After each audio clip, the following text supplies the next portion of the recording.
욥기 1장 6절에서 12절 말씀 보겠습니다.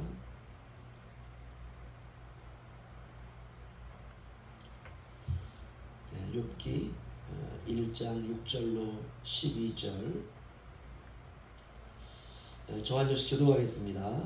하루는 하나님의 아들들이 와서 여호와 앞에 섰고 사탄도 그들 가운데 온지라. 여호와께서 사탄에게 이르시되 내가 어디서 왔느냐. 사탄이 여호와께 대답하여 이르되 땅을 두고 돌아 여기저기 구경하나이다. 여호와께서 사탄에게 이르시되 내가 내 종 욥을 주의하여 보았느냐. 그와 같이 온전하고 정직하여 하나님을 경외하며 악에서 떠난 자는 세상에 없느니라. 사탄이 여호와께 대답하여 이르되 욥이 어찌 바다 없이 하나님을 경외하니까. 주께서 그와 그의 집과 그의 모든 소유물을 울타리로 두르심 때문이 아니니까. 주께서 그의 손으로 하는 바를 복되게 하사 그의 소유물이 땅에 넘치게 하셨음이니이다.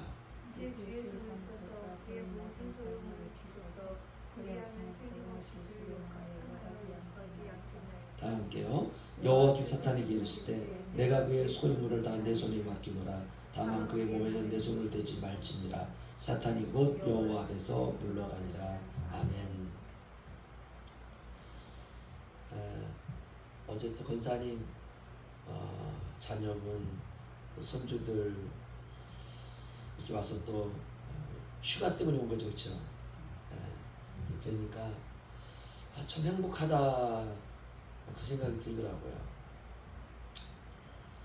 이제 손주들 입장에서는 글쎄 시골 우리 할머니한테 가자, 또 친할머니가 될 수도 있고, 그렇죠? 또 외할머니가 될 수도 있고, 또 아드님에게는 어머니 뵈러 가야 되겠다. 그러니까 고향이지 뭐, 그렇죠? 자녀들에게는. 근데 울릉도라고 하는 것이 시골이라고 하기로는 조금 개념이요. 육지에서 조금 두메산골이나 저 바닷가 외딴 곳에 살고 있는 우리 어머니, 우리 할머니, 우리 외할머니 하면은 시골이 될 수 있지만, 이 육지에서 떨어져 있는 울릉도다 보니까 시골이다기보다는 약간 낯선 이국 땅처럼 보여지게 되고, 요즘 아이들 얼마나 바쁩니까? 방학 때도 바빠요. 학원 다니느라. 그런데 이렇게 여름 방학 또 아빠 휴가를 맞이해서 이렇게 또 왔다는 것 참 행복하다. 왜냐하면 모든 가정이 그렇지 않거든요. 울릉도에 산다고 해서 다 자녀들 휴가 때 맞아서 자기 자녀들 조카들 데리고 오기가 쉽지 않습니다. 그런데 이게 찾아온다는 것은 그만큼 마음속에 그 포근함이 느껴진다는 것이죠. 그리고 며칠 있다가 또 다시 내가 살던 곳으로 다시 돌아갈 때 그 마음속에 하나를 어떤 눈에 보이지 않지만 그 사랑이라고 하는 것을 또 가지고 가게 됩니다. 또 권사님 또한 행복해 하시는 모습 보니까 나도 우리 아이들이 저렇게 찾아올 수 있을까? 그런데 또 육지는 시골도 아니고, 그렇죠? 그냥 그 도시의 한복판에 아파트가 즐비한 그런 곳에 찾아오기 쉽지 않죠. 시골 개념보다 물론 부모님을 한번 뵈야 되겠다라고 찾아올 수는 있지만, 그래서 또 손주들과 자녀들을 또 잘 맞아주시고 또 이렇게 새벽에 또 주님 앞에 나와서 또 기도하는 그런 모습들, 우리 할머니, 우리 외할머니는 또 새벽에는 하나님께 기도하러 가시고, 그 아이들 안에 우리가 알 수 없는 그 아주 뭉클함, 또 감동, 또 우리의 평범한 삶이지만 선물할 수 있고, 또 우리는 또 자녀를, 또 손주들을 내가 살고 있는 곳에서 또 맞이해서 행복하게 보낼 수 있는 모습을 보면서 얼마나 행복할까. 그게 행복이죠. 그런 생각을 좀 한번 해봤습니다. 우리가 그 욥기 1장 6절에서 12절을 보다 보면 아주 생소한 장면을 보게 됩니다. 하늘에서 벌어지는 일들을 우리가 이제 엿볼 수가 있는데요. 이런 건 우리가 알 수 없죠, 그렇죠? 하루는 하나님의 아들들이 와서, 이 하나님의 아들들 하면 그 원문은 하나님의 하늘에 있는 영들 이렇게 말할 수 있습니다. 하늘에 있는 모든 존재는 다 영이에요. 이 땅에 있는 모든 존재는 다 육입니다. 그래서 하늘에 있는 그런 영들이 뭐 천사들도 있을 수 있고 그렇죠? 또 그 하늘에 여러 가지 많은 계급이 있으니까 그런 존재들이 다 여호와 앞에 딱 섰다 그랬습니다. 근데 그 사이에 와서는 안 되는 존재가 끼어 있어요. 바로 사탄입니다. 하늘에서 쫓겨난 사탄. 어떻게 그 자리에 사탄이 갈 수 있었을지 항상 그런 식으로 여호와 앞에 하늘에 있는 영들이 다 이렇게 섰을 때에 사탄도 올 수 있는 것인지 우리는 알 수가 없습니다. 아무튼 하나님의 허락하에 끼어서 들어오는 것 같습니다. 하나님이 사탄에게 이렇게 묻습니다. 네가 어디에 갔다 왔느냐? 그러자 사탄이 대답을 해요. 땅을 두루돌아 여기저기 다녀왔나이다. 네, 그렇습니다. 사탄은요, 땅을 여기저기 돌아다니는 그런 존재입니다. 그러자 하나님이 또 묻습니다.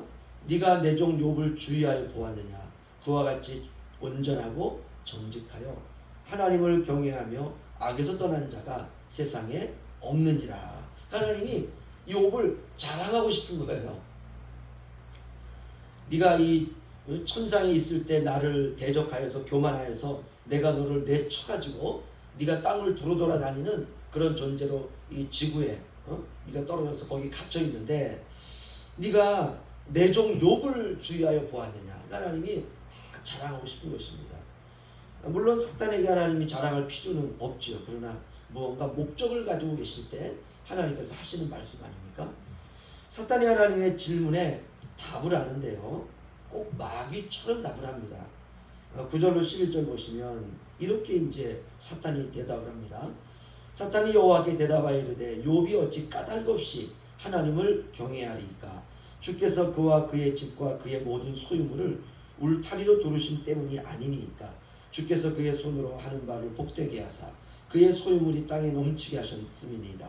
이제 주의 손을 펴서 그의 모든 소유물을 치소서. 그리하시면 틀림없이 주를 향하여 욕하지 않겠나이까. 아멘.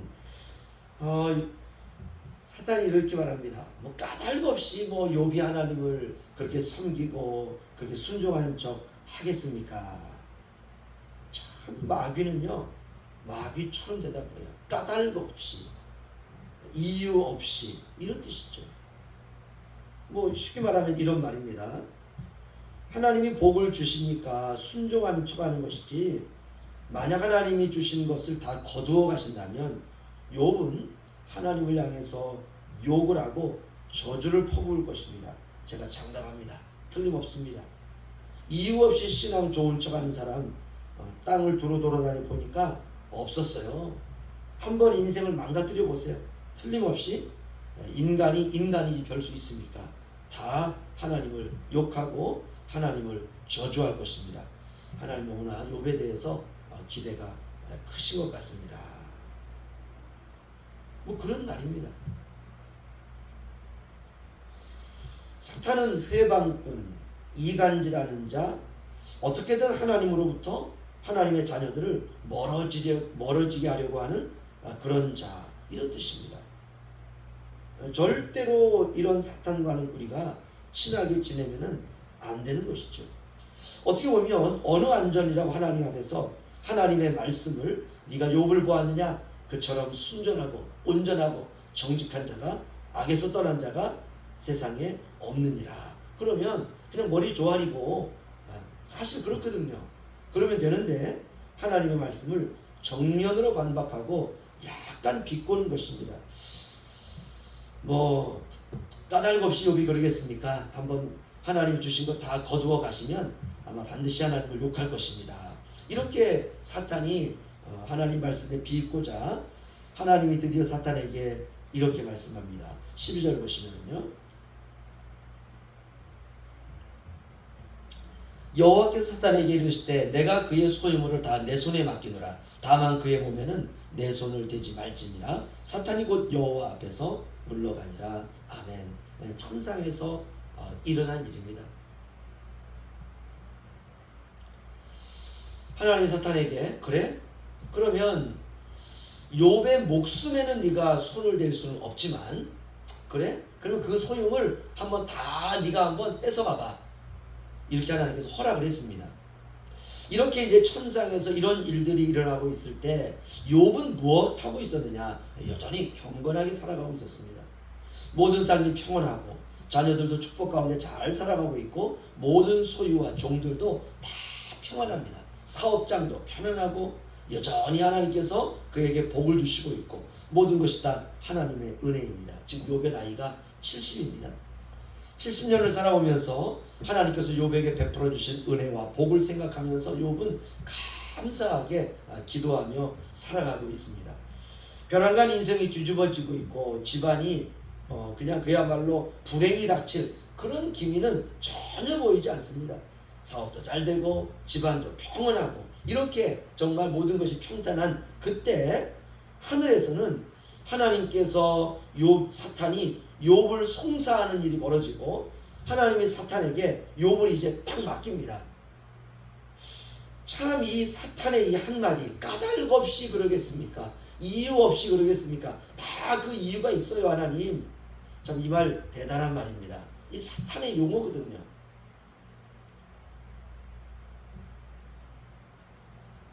하나님께서 우리 연포 양문교회를 다 바라보시니까 야, 연포 양문교회에 있는 우리 모든 권사님들 하나님의 축복을 참 많이 받고 있구나. 또 이 동네에 있는 사람들도 그렇게 생각하지 않겠습니까? 야, 연포 양문교회 어떤 권사님들 보니까 주님을 참 신실하게 섬기더니 야, 결국 복을 받았구만. 그런데 그런 이야기를 한참 하고 있는데 누군가가 만약에 에이 뭐 까닭 없이 그렇게 뭐 되겠어? 다 이유가 있어? 만약 지금이라도 불행이 딱 닥친다면 아무리 신앙이 좋다고 생각해도 다 거짓말로 탄로 날 거야. 이유 없는 건 없어. 인생이 망하는데 신앙이 변치 않고 여전히 좋은 사람 세상에 내가 못 봤거든. 만약에 누가 그런 말을 한번 딱 던진다면요 어떻습니까?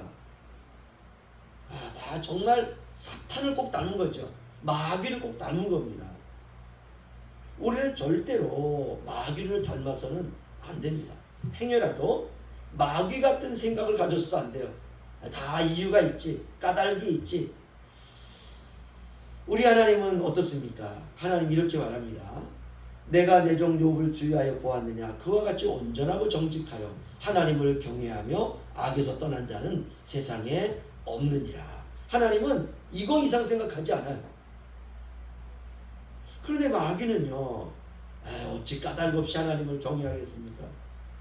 주께서 그와 그의 모든 집과 그의 모든 소유물을 울타리처럼, 집의 울타리처럼 복으로 두르셨기 때문에 그가 하나님을 믿는 척 하는 것이지, 주께서 손을 펴가지고 그 소유물을 다 쳐버리신다면 틀림없이 까닭 없이 틀림없이 야, 이런 용어들은요 진짜 욥이 하나님을 향하여 욕하지 않겠습니까? 어쩌면 우리가 하나님의 생각, 야, 참 믿음 좋다. 정말 이 땅을 돌아보니까 악에서 떠나 살아가고 있는 건 너밖에 없구나. 내가 참 마음이 기쁘다. 이거 하나님 생각입니다. 그런데 마귀의 생각은 까닭 없이 그러겠습니까? 이유 없이 그러겠습니까? 이거 마귀의 생각이에요. 우리의 이 세상을 하나님의 생각과 마귀의 생각 사이에서 우리가 살아가고 있는지도 모릅니다. 결국 하나님이 욥을 마귀에게 허락합니다. 그러면서 조건을 하나 둬요. 욥의 생명은 건드리지 마라. 이제 하늘에서 모든 일이 다 결정이 되었습니다. 이런 일들이 우리의 인생에 있을 수 있어요. 우리가 지금은 평온하지만 앞으로 언제 뭐 하루가 됐든 아니면 1년이 될지 아니면 일주일 후에 우리의 인생에 마치 폭탄이 터져질지도 모르는 그런 일들이 우리의 인생에 다가올 수 있습니다. 그래서 우리는 쉽게 타인에 대해서 판단할 수는 없습니다. 왜? 하늘에서 일어나는 일이 있기 때문에 그래요. 이제 마귀가 신이 났습니다. 이제 욥의 모든 것을 난장판 만들 생각만 하고 있는 것이 이게 마귀입니다. 우리는 마귀의 속성을 알아야 돼요. 지금 이 배후에서 우리의 인생 배후에서 움직이는 마귀의 이런 속임수와 꾀임과 계율이 있습니다. 그래야 우리가 마귀의 손에 놀아나지 않을 수 있죠. 마귀가 사용하는 것은 인과율입니다. 까닭 없이, 이유 없이, 원인 없이 결과가 있을 수 없다라고 하는 거죠. 이 세상의 논리는 모두가 다 이런 논리입니다. 세상은 인과율이 지배합니다. 예를 들면 이런 것과 비슷해요. 내가 기도해서 응답을 받았다. 이건 인과율입니다. 우리의 눈에는 기도해서 응답을 받은 것처럼 보여요. 기도해서 응답을 받은 게 아니라 하나님의 은혜로 주신 것이에요. 하나님이. 기도는 이런 거죠. 하나님, 저는 무능한 자입니다. 하나님, 저는 어떠한 제 안에 제가 인생을 정말 성공적으로 정말 주님 뜻대로 살아갈 수 있는 그런 어떤 능력이 내게는 없습니다. 하나님이 저를 도와주셔야 되고 하나님이 제 앞길 인도해 주셔야 됩니다. 그러니까 기도는 나는 무능한 자라고 하는 내 편에서의 항복입니다. 이게 기도예요. 하나님, 저를 도와주세요. 하나님, 저를 붙들어 주세요. 하나님이 저를 정말 한시라도 붙들지 않는다면 죄인으로 저는 죽을 수밖에 없습니다. 저에게 하나님의 은혜가 필요합니다. 하나님의 정말 붙들어 주시는 하나님의 능력이 필요합니다. 저는 약합니다. 이게 기도죠. 하나님, 저에게는 답이 없습니다. 주님에게 답이 있습니다. 주님, 저를 긍휼히 여겨주시고 주님, 저는 흙입니다. 이게 기도입니다. 여기 무슨 응답이 있습니까? 이렇게 하나님 앞에 나와서 하나님 앞에 기도할 때 하나님이 그 흙을 선택하신 그에게 하나님께서 선물로 주시는 것입니다. 야, 네가 힘이 없다는 걸 알고 있구나. 너는 나만 절대적으로 의지할 수밖에 없는 것을 네가 알고 있구나. 그럼 그렇지. 너는 내가 없으면 살아갈 수 없지. 내가 너를 도와주리라. 이게 응답이에요. 이게 응답입니다. 우리가 이것을 기도해서 내가 응답받았다라고 하지 않고 우리는 이렇게 말합니다. 하나님의 은혜였습니다. 이렇게 말해요. 우리가 이걸 은혜라고 그랬죠. 자격이 없는 자에게 주시는 하나님의 자비로우심. 그러니까 원인과 결과가 연결이 안 돼요. 우리가 그렇게 믿어야 됩니다. 그래야 우리가 겸손해지는 것이죠. 나는 기도해서 응답받았는데 너는 기도해서 응답받지 못한 거야. 이 바보야. 이렇게 가기 쉽거든요. 이게 교만 아닙니까? 그런데 마귀는 자꾸 인과율로 가지고 가려고 해요. 까닭 없이 하나님을 믿겠어? 뭐라도 받으니까 믿는 척 하는 거야.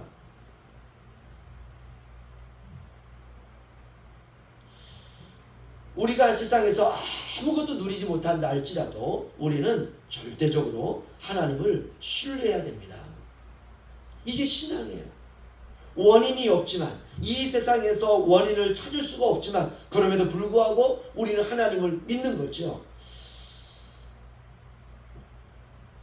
하나님, 저에게 왜 이러는 고난을 주세요? 저 이제 하나님 믿지 않겠습니다. 저 하나님 믿고 싶지 않습니다. 저 이제 교회 다니지 않겠습니다. 이러면 인과율이 되는 거예요. 이런 신앙이 세상에 얼마나 많습니까? 까닭 없이 하나님이 그를 치시면 틀림없이 하나님을 욕하고 하나님을 배신할 것입니다. 이게 다 인과율이거든요. 그러나 우리는 어떻습니까? 그럼에도 불구하고 하나님이 나의 삶을 회복시키지 아니하신다 할지라도 그럼에도 불구하고 저는 동일하게 하나님을 믿겠습니다. 이게 인과율을 깨뜨리는 정말 놀라운 믿음입니다. 하나님이 다 가져가셨음에도 불구하고 변함없이 저는 하나님만을 섬기겠습니다. 이게 진짜입니다. 이게 순금 같은 신앙이에요. 인생은 거기로 가는 과정입니다. 그래서 고난은 사실 유익입니다.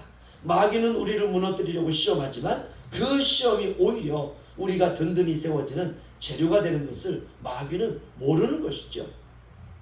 오늘 천상에서 이루어지는 결정이 있다는 것을 우리가 알게 되었습니다. 그래서 우리는 섣불리 우리 자신의 인생을 평가해서도 안 되고 다른 사람의 인생을 평가하고 비판해서는 안 되는 것입니다. 타인의 입을 빌어서 나를 돌아보게 하시는 주님의 뜻이 있는 것이죠. 우리가 그 수준까지 가는 것입니다. 그래서 인생은 살만한 것입니다. 결국 우리는 하나님이 계시고 하나님이 가지고 계신 그 기준까지 우리는 자라가게 될 것입니다. 사탄이 아무리 우리를 시험하고 우리를 유혹해도 우리는 잘할 것이에요. 이제 욥에게 남은 것은 시련밖에 남지 않았습니다. 이제 시련이 몰아칠 것입니다. 나이 70이 된 노인에게 몰아칠 시련이 있습니다. 이거는 하늘에서 결정된 거예요. 이 땅에 있는 우리와 아무런 상관이 없습니다. 그렇다면 이 시련은 거룩한 시련이 있죠. 하나님께서 허락하여서 우리에게 주어지게 되는 그런 시련들, 우리가 그런 시련과 아픔과 고통과 고난이 있다는 것을 우리가 알고 그렇게 우리에게 오는 거룩한 시련, 거룩한 고난을 우리가 믿음으로 우리가 잘 견뎌내고 또 인내하시기를 주님의 이름으로 축원합니다.